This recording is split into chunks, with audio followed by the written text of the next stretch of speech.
January 23rd, 1984. It was a day that changed my life forever. The muscle, the moral courage that built the greatest, freest nation the world has ever known. Ronald Reagan was our president, and there was trouble brewing in Iran. I was just a kid, but I knew who was behind it. His name was the Iron Sheik. From Tehran, Iran, weighing 258 pounds, the Iron Sheik. They have a lot of hate in their hearts for this man.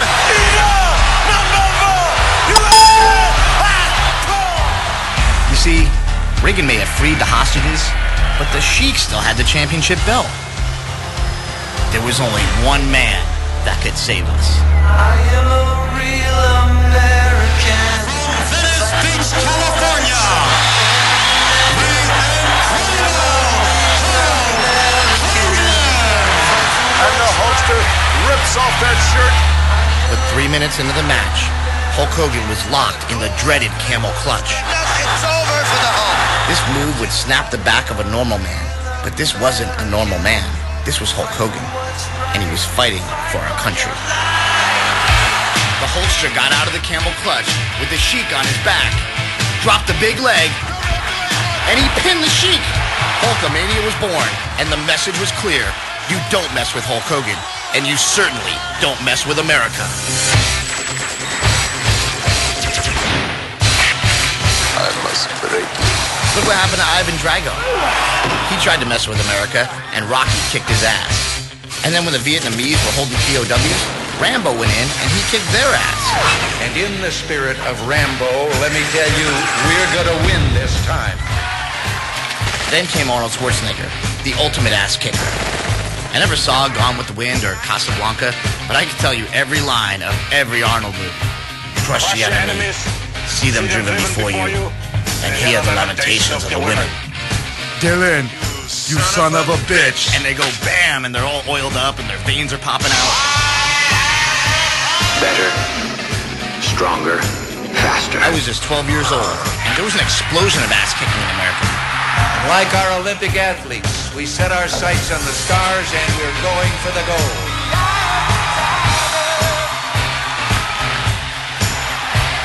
I wanted to tear off my shirt and be ripped, tanned, and larger than life.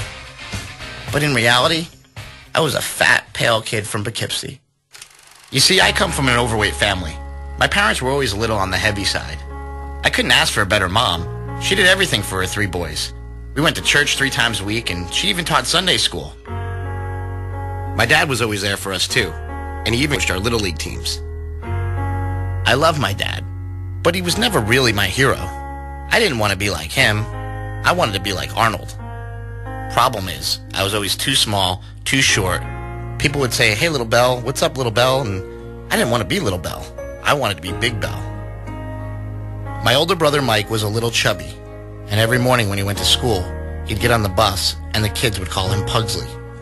He didn't like that too much, so he beat some of those kids up. That's where he got the nickname Mad Dog. Mark was the baby of the family. He had a hard time in school. He was separated from his friends and put in a class with the special kids. It didn't make him feel very special at all. He hated school, so he spent all of his time playing sports. He'd come to the dinner table dripping with sweat. Mad Dog and I nicknamed him Smelly. So I was the short kid, Mad Dog was the fat kid, and Smelly had a learning disability. Okay, I get it. We're never gonna make it, right? But for us, we knew muscles were the answer, and the Hulkster showed us the way. Train, say your prayers, eat your vitamins, be true to yourself, true to your country, be a real American. So we started training in the basement. We'd body slam each other, drop elbows, DDTs, double noggin knocker, the abdominal stretch, the iron claw, the Boston crab, the pile driver. And when Mad Dog was too tough for me, I would break out the steel chair. My mom's brother John was a bodybuilder, and he gave me and my brothers our first muscle magazines and showed us how to work out. And the next Christmas, instead of video games, we got the Hulkamania workout set. Are you ready to feel the power? Ladies and gentlemen, we are the Power Team! Mad Dog became the captain of the football team, and Smelly and I both started competing in powerlifting. Chris Bell is up next at 425. Soon, I was the strongest kid in my high school. Then I broke the New York State record. And that's when I first got accused of using steroids. Other kids your age, they look down at you or have that monopoly, or you guys can't be that strong without drugs, you must be taking them. I knew guys who used them, but they were losers. If my heroes didn't need steroids, then neither did I. By the time I was a senior, I was one of the strongest kids in the country. Hulk Hogan was always talking about Hanging and banging down at Gold's Gym, Venice Beach, brother. I thought, that's where Arnold trains. That's where I need to be. I was going to be an American hero, and I was willing to do whatever it takes.